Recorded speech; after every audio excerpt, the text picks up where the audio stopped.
İleşlerimizden biri yazgıt bilen kısmatın arasynda tapawuty sorapdyr. Muňa düşünmek üçin ilki bilen yazgıt bilen kazanyň arasynda tapawuty düşünmeli bolýar. Yazgıt bir zadyň plany, programmasy, çyzgysy ýa-da proýekt diýmek. Kaza bolsa şo planyň orta çykmagy, durmuşa geçmegi diýmek. Mysal üçin Furqan surasynyn 2-nji aýat kerimesinde "Ve halaka kullu şeyin faqaddarahu taqdira." Allah Taala her bir zady öz takdiri kaderini yazgydyna görä, ýani plan programmasyna görä yaratdy diýe.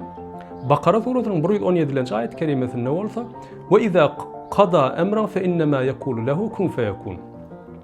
Bir zady kaza etmekse, ýani orta çykarmak istese, oňa diňe kun bolýa, ol ideýanyň gönül bolýa diýe.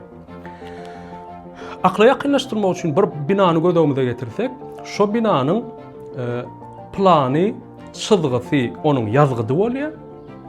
Şo binanyň orta çykmagy, durmuşa geçmegi bolsa, onuň kazasy bolýar. Ona kısmat näme?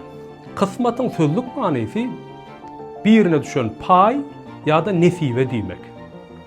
Ýanky binany aýakda tutýan zat, ýani kerpijiniň, penjiresiniň we gapysynyň her birisiniň öz kısmaty bar. Ýani nesibesi paýy bar. Şo binany aýakda tutmak üçin. Kerpijin kısmaty nesibesi näme? Kerpiç bolmak. Penjireň kısmaty nesibesi özüne düşen paýy näme? Binany aýakda tutmak üçin penjire bolmak, gapyň bolsa gapy bolmak. Allah Taala bütün barlyklary bir bina ýalak bir-birine bagly yaratdy. Mysal üçin haýwan otsyz bolanok, insan haýwansyz bolanok, yer ýüzi dagsyz bolanok, hawa bütün yer ýüzi bolsa günsiz bolanok. Şeýdi bir-birine bagly yaratdy. Onu şo taýdaky şo binany tutýan bütün yaradylan barlyklaryň her birisiniň öz kısmaty, nesibesi paýy bar. Mysal üçin arýynyň kısmaty näme? Arı bolmak. Gülüň kısmaty we nesibesi näme? Gül bolmak. Dağın kısmaty nesibesi dağ bolmak. Günün kısmaty nesibesi gün bolmak. Hawa haýwanyň haýwan bolmak, insanyň bolsa insan bolmak. We bütün barlyklar öz kısmatlaryna qaýyl we özlerine düşen şo wezipäni näme? Yerine ýetirýärler we hiç ardy şikaýatlary ýok diňe insandan başga. Hawa insan näme isleýär?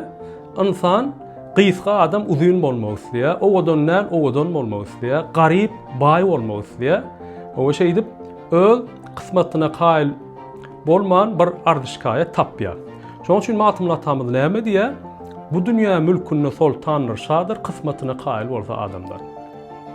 Iň köp kısmatyna qaýyl bolmaýan zat şo barlyklaryň içinde, ýani uly binanyň içinde Allah Taala yaradan zatlaryň içinde insan. Eger insan hakykatdan hem kısmatyna qaýyl bolsa, ol weliligiň iň ýokarky mertebelerine näme derdi? Gowuşardy. Şoň üçin yazgyt bir zadyň plany diýdik, kaza onuň orta çykmagy, kısmat bolsa, şo orta çykan zatda her bir insan şo binada her bir insan ýa-da her bir barlygyň üstüne düşen wezipesi, üstüne düşen nesibesi, paýy, ýani kısmaty diýmek bolýar.